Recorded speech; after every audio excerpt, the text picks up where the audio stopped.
మాంగళ్య జ్యువెల్స్ వారి కొత్త బ్రాండ్ పూర్వి లైట్ వెయిట్ లో హెవీ డిజైన్ ఈ నవంబర్ 1 కూకట్పల్లిలో గ్రాండ్ ఓపెనింగ్ వివరాలకు సంప్రదించండి. సుమన్ టీవీ ప్రేక్షకులకు నమస్కారం. కార్తీక మాసం ఇప్పుడు రాబోతుంది. కార్తీక 3వ సోమవారం నవంబర్ 10న. మరి ఆ రోజు సోమవారాన్ని ఏ విధంగా పూజ చేసుకోవాలి, ఆ రోజు యొక్క విశిష్టత, ఎలాంటి ఆచారాలు వ్యవహారాలు పాటించాలి, ఆ వివరాలన్నీ కూడా తెలియజేయడానికి ప్రస్తుతం మనతో పాటు ఉన్నారు ప్రముఖ జ్యోతిష్యులు బ్రహ్మశ్రీ నందిపట్ల శ్రీహరి శర్మ గారు. వారితో మాట్లాడదాం. గురువుగారు నమస్కారం. గురుగారు వాగర్థావివ సంపృక్తౌ వాగర్థ ప్రతిపత్తయే జగతః పితరౌ వందే పార్వతీ పరమేశ్వరౌ ఆదిత్యాయ చ సోమాయ మంగళాయ బుధాయ చ గురు శుక్ర శనిభ్యశ్చ రాహవే కేతవే నమః. శృంగేరి జగద్గురు పీఠాధిపతులకి, కంచి పీఠాధిపతులకి నమస్కారములు తెలియచేసుకుంటూ కార్యక్రమాన్ని ప్రారంభిద్దాం. గురువుగారు, మరి 3వ సోమవారం శివానుగ్రహం పొందాలంటే ఏం చేయాలి? ప్రతి ఒక్క వ్యక్తి కూడా ఎలా పూజ చేయాలి ఆ రోజున, ఆ వివరాలన్నీ తెలియజేస్తారా గురువు? తప్పకుండానమ్మా. కార్తీక సోమవారము మనకు మొదటి సోమవారం షష్ఠి తిథితో కూడుకున్నటువంటిది.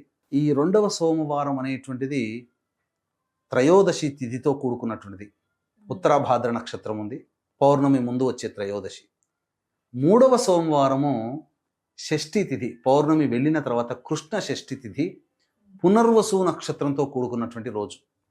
అంటే ఒకే సమయంలో ఈ కార్తీక మాసంలో బహువిధాలైనటువంటి పుణ్యయోగాలు కలిగినటువంటి రోజులు మనకు వస్తున్నాయి. అసలు కార్తీక మాసంలో పరమేశ్వర అనుగ్రహాన్ని పొందే విధానంలో కార్తీక సోమవార వ్రతములు అనేటువంటివి ప్రధానంగా మనకు చెప్పబడి ఉన్నాయి.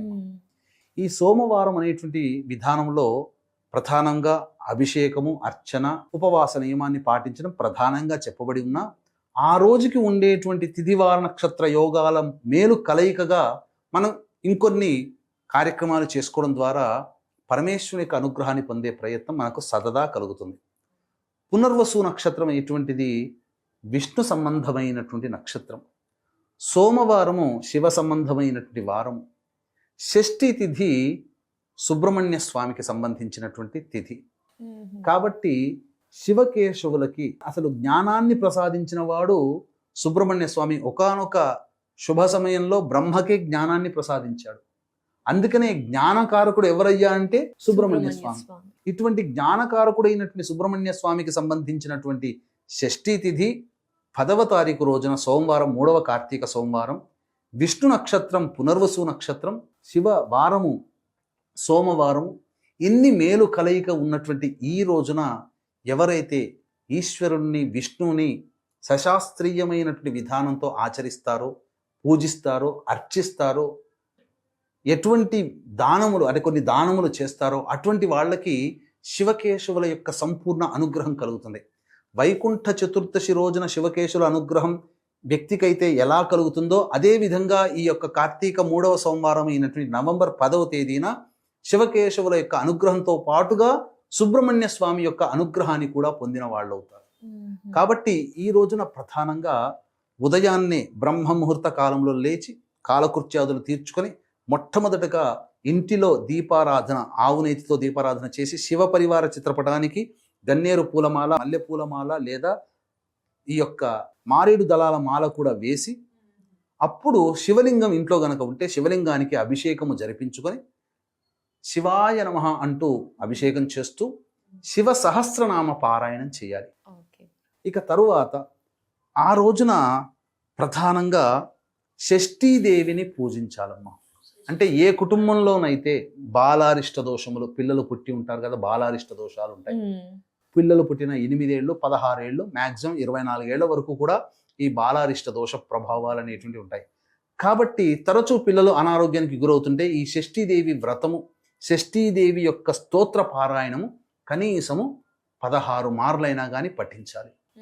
పఠించి తెలతెలవారుతున్నటువంటి సమయంలో, సూర్యోదయం కంటే ముందే వెలుగు వచ్చినటువంటి సమయంలో తులసి చెట్టు దగ్గర చక్కగా ఆవు పేడతో అలికి శంకు చక్రములు, స్వస్తికు ఓంకార గుర్తులు వేసి మధ్యలో అష్టదళ పద్మము ఇవన్నీ కూడా బియ్యపిండితో వేసి వాటన్నిటికీ కూడా గంధ పుష్ప అక్షతలతో నింపి పసుపు కుంకుమతో చల్లి అప్పుడు ఆ అష్టదళ పద్మం మధ్యలో దీపారాధన, గోధుమ పిండితో కానీ బియ్య పిండితో కానీ తయారు చేసినటువంటి లేదా మట్టి ప్రమిదనైనా కానీ దీపారాధన చేసి మన చేతితో స్వయంగా చేసినటువంటి 3 ఒత్తులని వేసి ఆవు నేతితో రంగరించి దీపారాధన చేసి విష్ణు సహస్రనామ పారాయణం చేసి దానిమ్మ పండు నైవేద్యంగా పెట్టాలి, లేదా ఆవు పాలు నైవేద్యంగా పెట్టాలి, లేదా మిశ్రీ పెట్టవచ్చు, అరటి పండ్లైనా పెట్టవచ్చు, ఏ పండైనా దొరికితే.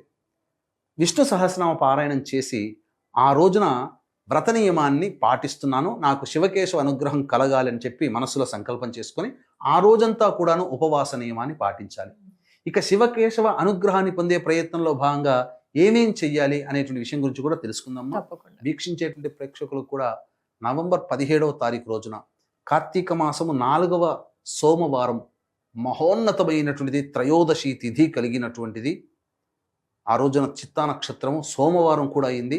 అటువంటి కార్తీక మాసంలో గోకర్ణ క్షేత్రంలో, అంటే మీ జాతకరీత్యా తండ్రి వైపు లేదా భర్త వైపు 6 తరాలు, తల్లి వైపు లేదా భార్య వైపు 3 తరాల్లో దుర్మరణాలు గనక ఉంటే అది ప్రేత దోషముగా చెప్పబడి ఉంది. అంతేకాకుండా ఎవరి జాతకంలోనైతే ప్రతి పనిలో ఆటంకాలు ఎదుర్కొంటారో, ప్రతిదీ సమస్య, చిన్నదానికి కూడా ఎక్కువగా కష్టపడాల్సి వస్తుందో, కుటుంబ సభ్యుల మధ్య అవగాహన ఉండక మనశ్శాంతి లేని జీవితం కుటుంబంలో గడుపుతుంటారో, తరచూ అనారోగ్యం పాలవుతుంటారో, తరచూ యాక్సిడెంట్స్కి గురవుతుంటారో, ఇంట్లో ఇంటర్ కాస్ట్ మ్యారేజ్లు జరిగే అవకాశాలు ఉన్నా, ఏ పనిలో విజయం పొందకపోయినా, పెళ్ళిళ్ళు కాకుండా ఉన్నా, సంతానం కలగకుండా ఉన్నా, దాంపత్యం సరిగ్గా లేకున్నా, తరచూ డైవోర్స్ అవుతున్నా, డబ్బులన్నీ ఉత్తపుణ్యానికి ఖర్చు అవుతున్నా, ఏ ప్రయత్నం చేసినా ఆ ప్రయత్నంలో వెనకడిగే తప్ప ముందడుగు లేకపోయినా, ముఖ్యంగా ప్రశాంతత లేని జీవితాన్ని గడుపుతున్నా, అలాగే కుటుంబ సభ్యుల మధ్య అవగాహన లేకపోయినా, మానసిక శారీరక లోపాలతో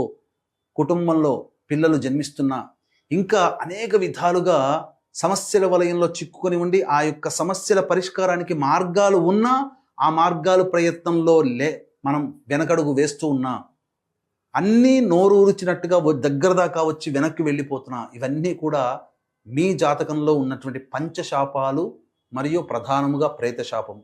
ఇట్టి పంచశాపాలు ప్రేత దోష నివారణకి నవంబర్ 17వ తారీఖు రోజున గోకర్ణ క్షేత్రంలో మన పీఠమాధుర్యంలో పంచశాప ప్రేతదోష నివారణ పూజలు, హోమాలు, త్రిపిండి శ్రాద్ధములు జరిపించడం జరుగుతుంది.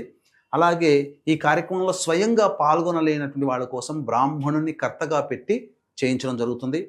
అయితే మంచి ఉన్న చోట చెడు కూడా ఉన్నట్టుగా చాలామంది ఈ మధ్యకాలంలో కొన్ని నక్షత్రాలలో పుడితే ప్రేతశాపము, పితృశాపము అని చెప్పి భయపెట్టిస్తున్నారు. అటువంటివి శాస్త్రంలో లేవు. నా వ్యక్తిగత 15 సంవత్సరాల అనుభవంతో చెబుతున్నాను, అటువంటివి లేవు. అంతేకాకుండా చాలామంది స్వయంగా వెళుతున్నారు. ఈ కారణం వల్ల కాంపిటీషన్లో భాగంగా తూతూ మంత్రంగా, పురాణోక్తంగా, శాస్త్రీయంగా చేయించట్లేరు.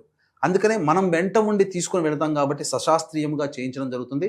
దాదాపు ఇప్పటి వరకు 1500కి పైగా మనం చేయించి ఉన్నాం. అందరూ కూడా సంతోషముగా ఉన్నారు, ఏమాత్రం సందేహం లేదు. ఇక వీక్షించేటువంటి ప్రేక్షకులు స్క్రీన్పై కనిపిస్తున్న నెంబర్కి కాంటాక్ట్ చేసి పూర్తి వివరాలు తెలుసుకోవచ్చు. స్వయంగా పాల్గొనలేకపోయినా బ్రాహ్మణుని కర్తగా పెట్టి చేయించడం జరుగుతుంది. ఇక ఈ యొక్క రోజున 10వ తారీఖు రోజున చక్కగా ఉపవాస నియమాన్ని పాటించి ప్రదోషకాల సమయానికి శివాలయంకి చేరుకొని ఆ శివాలయంలో నవగ్రహాల చుట్టూ శివాయ నమః అంటూ 27 ప్రదక్షిణలు చేసి ఈశ్వరుడికి అర్చన జరిపించి ఆ శివాలయంలో దీపారాధన ప్రజ్వలనం చేసి దగ్గరలో ఉన్నటువంటి ఎవరైనా బ్రాహ్మణులు కనబడితే వాళ్ళకి సాలగ్రామ దానము, ఉసిరిక దానము మరియు వస్త్రదానము, దీపదానమైనా చేయవచ్చు. ఇదే విధానంగా విష్ణు క్షేత్రంలోకి వెళ్ళి ఈ విధంగా దానాది కార్యక్రమాలు కూడా చేయవచ్చు. ఈ విధంగా ఏ మానవుడైతే చేస్తాడో ఆ మానవుడికి సకల అభీష్టములు నెరవేరుతాయి. అతని జాతక చక్రంలో పాపగ్రహ ప్రభావం వల్ల ఎదురయ్యే సమస్యలు ఏవైతే ఉంటాయో ఆ పాపగ్రహాల యొక్క ప్రభావం తగ్గుతుంది. పుణ్యగ్రహాల యొక్క ప్రభావం పెరిగి పుణ్యరాశి పెరిగి అనుకూలంగా లేని గ్రహాలు కూడా అనుకూలించడం ఆ విధంగా మొదలు పెడతాయి. తద్వారా అతని పనులన్నీ కూడాను సజావుగా సాగిపోతాయి. ఎందుకంటే శివాజ్ఞ లేనిదే చీమైన కుట్టదు. అట్టి శివునికి ప్రీతికరమైనటువంటి 3వ సోమవారం రోజున మనం చేస్తున్నటువంటి కారణం చేత సకల అభీష్టాలు నెరవేరుతాయని చెప్పవచ్చమ్మా. ఇక అంతేకాకుండా ఈ యొక్క దాన ప్రభావం వలన గత జన్మలలో చేసినటువంటి పాపాలు కూడా తెలియకుండా ఈ జన్మల్లో మనం రహస్యంగా చేసిన పాపాలు కూడా చాలా మటుకు తొలగిపోతాయి. అవకాశం ఉంటే ఈ రోజంతా ఉపవాస నియమాన్ని పాటించవచ్చు, లేదా ప్రదోషకాల సమయానికి చెప్పిన విధంగా దాన ధర్మాది కార్యక్రమాలు చేసి నక్షత్రము, చంద్రుని దర్శనం చేసుకొని భోజనం చేయవచ్చు. ఇందులో సందేహం లేదు. కానీ ఈ 3వ కార్తీక సోమవారం నాడు ఈ విధానంగా ఆచరించండి. అలాగే ఈ 3వ కార్తీక సోమవారం రోజున ఎవరైతే మార్కండేయ పురాణాన్ని గనక దానం చేస్తారో వాళ్ళకి అన్ని యాగాలలోకెల్లా ఉత్కృష్టమైనటువంటి యాగాల్లో ఒకటైనటువంటి పౌండరీక యాగము చేసినటువంటి పుణ్య ఫలితం వాళ్ళ యొక్క ఖాతాలో ఉంటుంది. ఎందుకంటే అటువంటి యాగాలు కలియుగంలో చేయకూడదు. కానీ ఏ యుగంలోనైనా చేసినా ఎంత ఫలితం పొందుతారో కలియుగంలో ఆ యొక్క యాగాన్ని చేయకపోయినా ఆ ఫలితాన్ని మాత్రం పొందుతారని చెప్పవచ్చు. ధన్యవాదాలు గురుగారు. నమస్కారం. సర్వం శ్రీ ఉమామహేశ్వర పరబ్రహ్మార్పణమస్తు. అలాగే నవంబర్ 20వ తారీఖు కార్తీక అమావాస్య రోజున శ్రీశైల క్షేత్రంలో సర్వదోష నివారణ పూజల హోమాలు జరిపించడం జరుగుతుంది. వీటిలో కూడా మీ గోత్రనామాదులు నమోదు చేసుకోవచ్చు.